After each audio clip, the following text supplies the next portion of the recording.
샬롬 속회군과 성경 본문의 맥을 잡는 시간입니다. 오늘 속회군과는 12과 내 주여 마시소서입니다. 본문은 창세기 24장입니다. 아브라함의 아들 이삭이 어느덧 장성해서 결혼할 때가 되었습니다. 아브라함은 이삭의 결혼할 사람을 가나안 여인 중에서 구하지 않고 자신의 고향에서 찾고자 합니다. 당시 가나안 사람들의 모습은 타락하고 부패한 모습이었기 때문에 아브라함은 이방 여인과의 결혼을 허락할 수가 없었던 것입니다. 아브라함은 자신의 고향에서 친족 중에서 이삭의 배우자를 찾고자 했습니다. 아브라함은 자신의 충성스러운 종 엘리에셀을 부릅니다. 그리고 엘리에셀에게 자신의 고향에 가서 이삭의 결혼할 사람을 구하라고 말합니다. 아브라함은 엘리에셀과 맹세를 하고 그를 보냅니다. 엘리에셀에게 낙타 10마리와 모든 좋은 것들을 함께 보냈습니다. 엘리에셀은 브엘세바로부터 약 842km 떨어진 메소포타미아의 하란까지 긴 여정을 떠납니다. 그리고 마침내 하란에 있는 나홀의 성 우물 곁에 도착합니다. 엘리에셀은 이삭의 짝을 순적히 만나게 해주시기를 하나님께 간구합니다. 그리고 이삭의 아내임을 알게 하는 표징을 구하며 기도합니다. 그리고 엘리에셀은 우물가에서 한 여인을 만납니다. 그 여인은 엘리에셀에게 물을 마시게 할 뿐만 아니라 낙타에게까지도 물을 길러 배불리 마시게 하는 것이었습니다. 낙타는 당시 사회에서 중요한 운송수단으로서 부유한 집에만 있는 것이었습니다. 낙타는 대부분 250에서 350kg의 짐을 싣고 1시간에 5, 6km의 속도로 하루 8시간을 일주일 이상 쉬지 않고 갈 수 있는 엄청난 지구력을 가지고 있는 동물이었습니다. 그런데 낙타는 장시간 물을 먹지 않고도 견디는 동물이기 때문에 한번 물을 마실 때 엄청난 양의 물을 섭취한다고 합니다. 낙타 한 마리가 먹는 물의 섭취량은 적게는 50리터에서 많게는 120리터까지. 그렇게 10마리를 배불리 마시겠다는 것은 리브가가 한참 동안이나 깊은 우물물에 수십 통의 물을 길어와야 했다는 것입니다.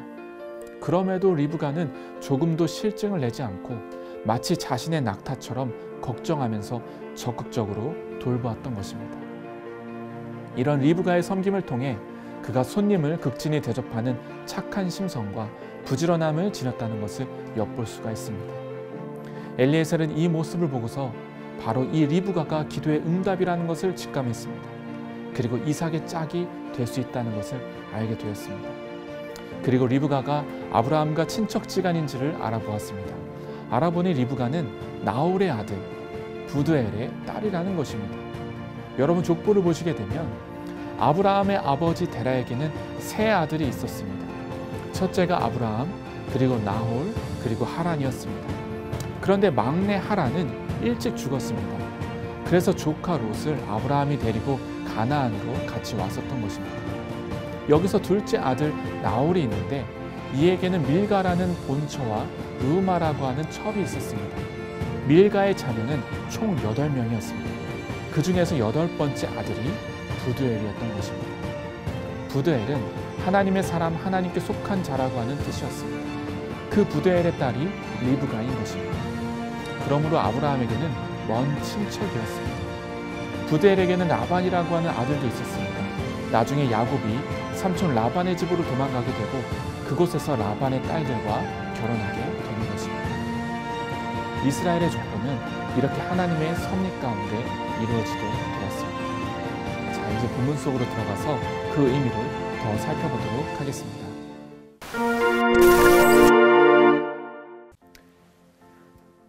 안녕하세요. 김기훈 목사입니다. 완연한 봄의 날씨가 되었습니다. 가정에서 사순절기의 평안함과 은혜로 잘 보내고 계신 줄을 믿습니다. 오늘 12번째 공과 내 주여 마시소서, 본문은 창세기 24장 10절에서 27절 말씀입니다. 아브라함의 시대가 이제 끝나가고 있죠. 이제는 후대를 생각해야 할 때입니다. 아브라함은 자신의 아들 이삭 이전에 자신의 후계자로 맨 처음 생각했던 우리가 7장에서 마주대했던 엘리에셀을 부르게 되죠. 그리고 그에게 이제 곧 이삭의 아내가 될 자를 구해오기를 부탁합니다. 엘리에셀은 여인을 구하는 길을 떠나기 전에 하나님께 먼저 기도를 드리죠. 요약하면 자신뿐 아니라 자신과 함께하는 모든 것을 섬김의 자세로 대하는 자를 이삭의 여인으로 삼을 것이다 라는 다짐입니다. 이윽고 그가 나홀성이라는 곳에 도착합니다. 엘리에셀은 응당 그곳에 여인들이 있을 곳을 찾아가게 되죠. 고대 근동에서는 모든 삶이 규칙적이고 또한 이유가 있습니다. 오늘 엘리에셀이 찾아간 그 우물과 그 시간은 여인들을 물을 빚는 시간이며 장소였던 것이죠. 이는 우리에게 엘리에셀이 거기 있는 것이 자연스럽지 않다라는 또 다른 사실을 우리에게 알려줍니다. 물을 깃는 여인들은 누구나 저기 홀로 서 있는 저 엘리에셀이 불편할 수밖에 없었다는 것이죠. 그는 미남도 아니었고요, 젊음의 청년도 아니었습니다. 늙은 이방인이었던 것이죠. 관심을 끌 사람이 아니었기에 만약 엘리에셀을 대접하는 여인이 있다면 그녀는 정말로 어진 사람이라 엘리에셀은 짐작한 것입니다. 우리가 흔히 예배를 표현할 때에 월십이라고 하죠. 근데 이 예배의 표현과 반드시 함께하는 또 다른 표현이 있습니다. 바로 서비스라는 표현입니다. 섬기다라는 뜻이 있죠. 이 serve라는 동사에는 라틴어 세르부스라는 동사에서 파생되었는데 종이 되다, 섬기다라는 의미가 있습니다. 히브리어로는 아바드라고도 합니다. 주님께 예배드리는 것에는 그 가치를 인정하는 워십의 예배도 있지만 서비스, 섬김의 태도가 무척 중요함을 우리가 알게 됩니다. 엘리에셀은 오늘 사람을 위한 사람을 고르러 간 것이 아니었습니다. 하나님을 섬기기에 합당한 여인을 고르기 위해서 갔던 것이죠. 오늘 가정과 일터를 건실하게 끌고 가기에 참 어려운 시대가 아닌가 생각합니다. 오늘 말씀을 통하여 큰 은혜가 여러분과 함께 하시기를 간절히 바랍니다. 첫 번째 말씀입니다. 섬김은 인격적 존중과 높임에서 옵니다. 고대 근동의 삶에서 타인에게 말을 건네는 것은 쉬운 일이 아니었습니다. 늘 전쟁이 있었고 약탈이 있었습니다. 끊임없이 목숨을 위협이 도사리고 있는 그 시대 속에서 이방인, 그것도 동성이 아닌 이성에게 말을 건넨다라는 행위는 굉장히 어려운 일이었던 것이죠. 다만 리브가는, 오늘 주인공은 이 낯선 이방인의 입장에서 생각한 것입니다. 만약에 자신의 입장에서 생각한다면 말을 건네기가 어렵습니다. 그러나 이 이방인이 얼마나 목마를까를 생각한 것이죠. 리브가는 히브리어로 리브카라 있습니다. 영어로는 레베카라고도 하죠. 묵다, 연합하다, 잇는다라는 의미의, 때로는 올가미가 있는 밧줄이라는 뜻도 있어서 대부분 이러한 뜻을 사람에게 표현할 때는 사람의 마음을 사로잡는 아름다움이 있다라는 식으로 표현되기도 합니다. 오늘 엘리에셀이 리브가에게 어떠한 마음을 느꼈는지 알게 해주는 대목이죠. 엘리에셀은 낯선 자기 자신을 대우하고 영접하는 이 여인에게서 진정한 섬김의 모습과 아름다움을 보게 된 것입니다. 우리가 그리스도인의 자세로 흔히 겸손을 이야기합니다. 이 겸손은 나를 절제하는 것이죠. 그래서 결국에는 내가 중심이 되는 것입니다. 이것도 중요하죠. 그러나 주님께서 우리에게 주신 지상명령은 여기서 멈추는 것이 아니라 섬김으로 나아가라고 하십니다. 우리에게 세상의 빛과 소금이다라고 말씀하시죠. 비추며 맛을 내라는 것입니다. 이것이 섬김입니다. 내가 아니라 상대방을 높여주는 것이고 그 높여주는 행동을 구체적으로 하는 것이죠. 그의 삶에 기쁨을 주는 행위를 여김없이 베푸는 것입니다. 오늘 리브가는 종에게 내 주여 마시소서라고 말씀합니다. 당시의 사회에서 옷은 신분을 나타냅니다. 여인은 아마도 자신의 앞에 도움을 필요로 하는 이 늙은 사람의 신분을 대번에 알았을 것입니다. 왜냐하면 그가 옷을 입었기 때문이죠. 그러나 그녀는 그것으로 인해 그를 하대하지 않습니다. 오늘 공과에 나온 대로 하나님의 역사는 섬김의 자세가 준비된 곳에 일어나게 됩니다. 사랑하는 여러분, 오늘 여러분의 하루는 어떻습니까? 혹시 섬김의 자세를 갖고는 계십니까? 여러분의 삶에 하나님의 역사를 일어나야 할 하루를 원하신다면 여러분 먼저 섬기시기 바랍니다. 하나님의 뜻대로 살아가고자 하는 우리에게 주님의 은혜가 또 충만한 역사가 일어나는 것은 당연한 결과일지도 모릅니다. 오늘도 그러한 사순절의 한날 되시기를 간절히 바랍니다. 두 번째 말씀입니다. 섬김은 자신의 일을 멈출 때 가능해지게 됩니다. 아브라함의 종 엘리에셀이 메소포타미아로 가서 이삭의 아내를 찾는 그 과정은 우리에게 한 가지 중요한 의미를 건네주고 있습니다. 아브라함은 오늘 당신의 먼 동생 나홀이 사는 고향 갈대아 우르의 종을 보내어 이삭의 아내가 될 사람을 찾아오라 하죠.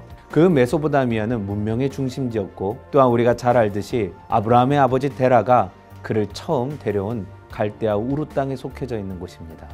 아브라함의 영적 여정이 시작된 곳이기도 하다라는 것이죠. 출발점과 같은 곳입니다. 근데 아브라함은 왜 굳이 자신의 옛 고향에서 이삭의 신부감을 찾으려 하라는 것입니다.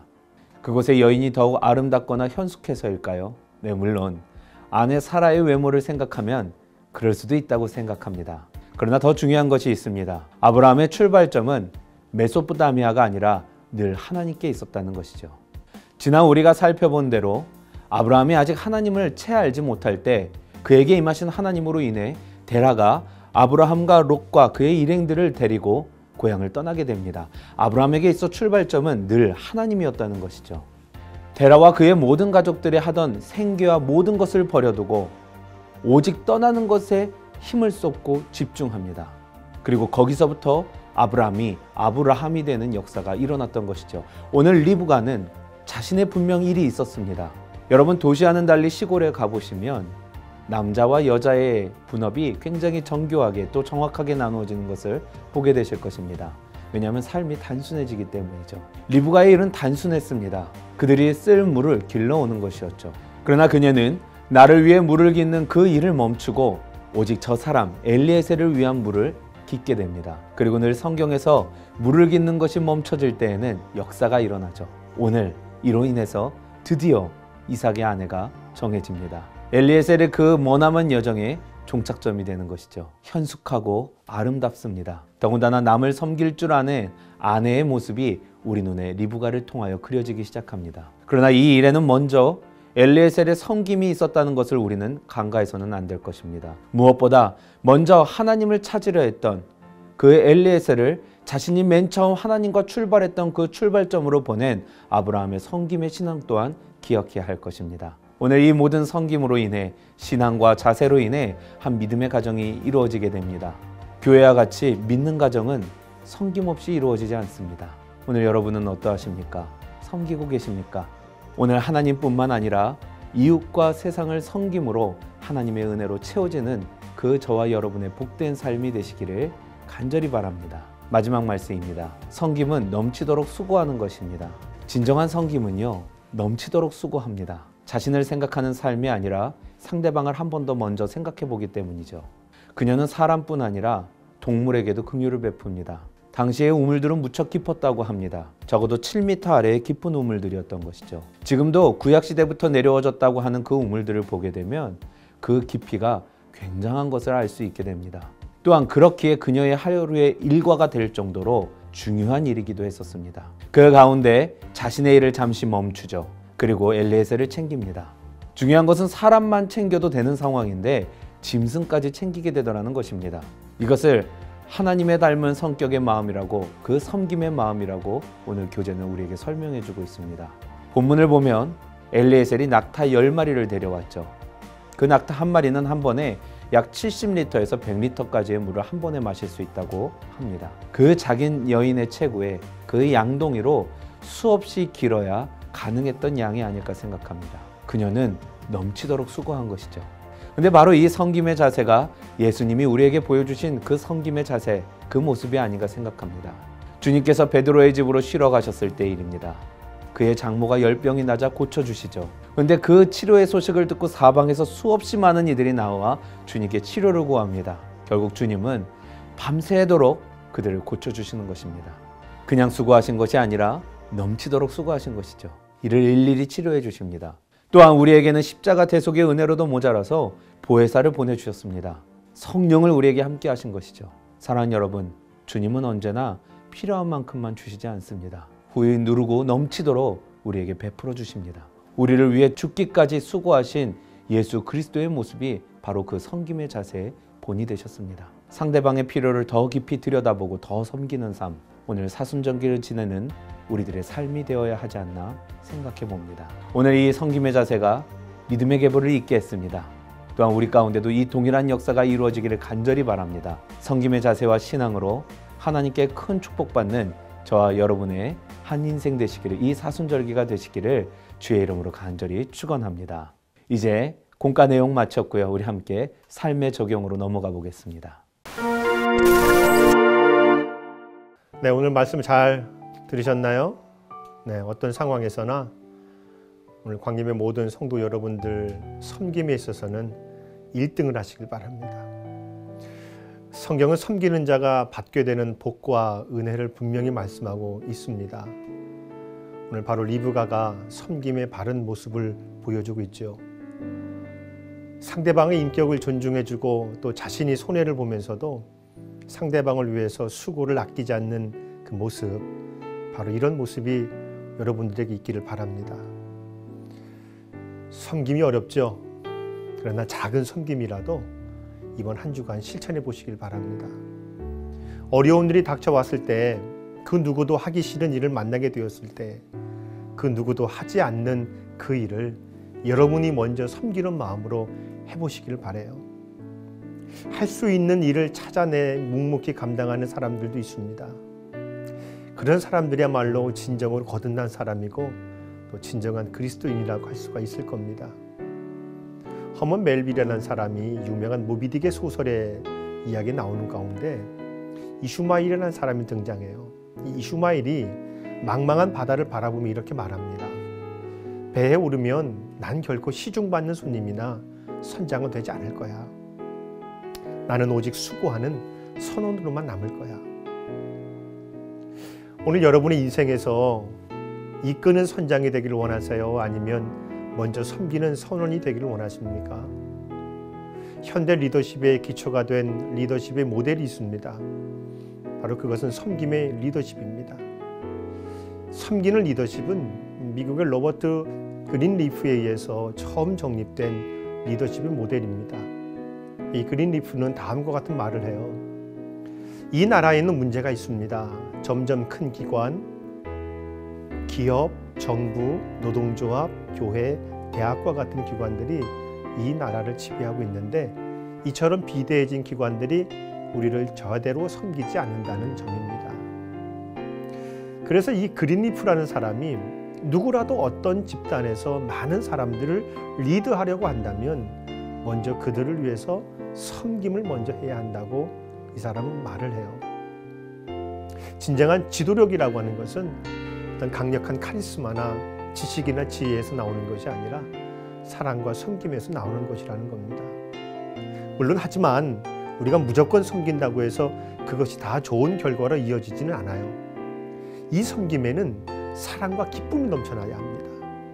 어쩔 수 없이 하는 섬김, 누군가의 강요에 의해서 강압적으로 하는 섬김은 마음속에 어두운 그림자만을 남길 뿐입니다.